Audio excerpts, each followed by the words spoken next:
In jou topstories vandag, die teregstelling gister van 'n polisieman in Brits is op video vasgelê. Ramaphosa hulle oor hoe om deesdae in SA wit en Afrikaans te wees en twee dinge om te onthou as jy vanaand Guy Fawkes wil vier. Goeiemiddag, ek's Elma Smit.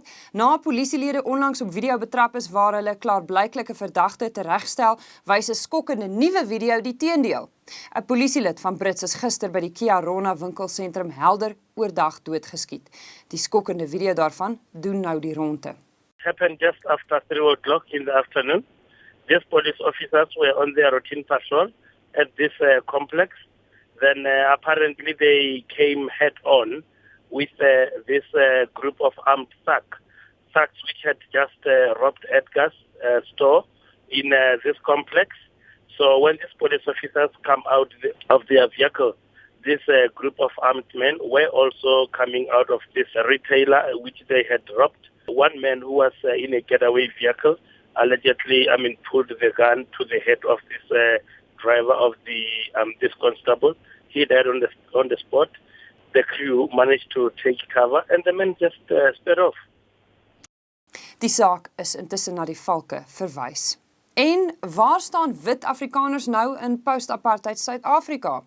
Adjunkt-president Cyril Ramaphosa, voormalige ANC-leier Matthew Posa en die visierektor van Universiteit Stellenbosch, professor Nico Koopman, is van die groot name wat vandag hieroor idees uitruil in Johannesburg.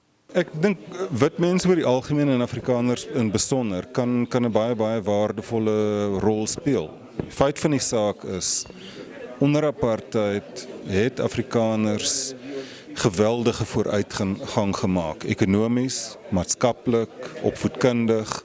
So daar's 'n baie diep reservoir van vaardighede, van kennis, van maatskaplike en finansiële kapitaal.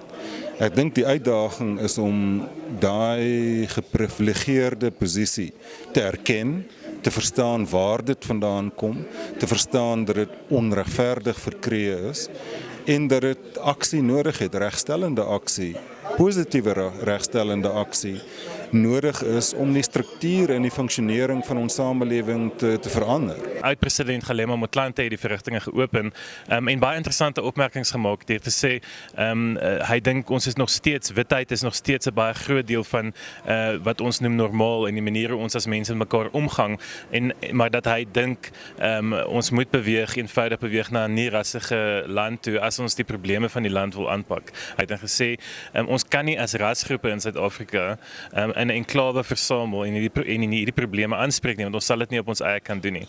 Vandag is ook Guy Fawkes Dag, maar vuurwerke is steeds onwettig in meeste munisipaliteite en die DBV bevraagteken die Britse herdenking veral op eie bodem.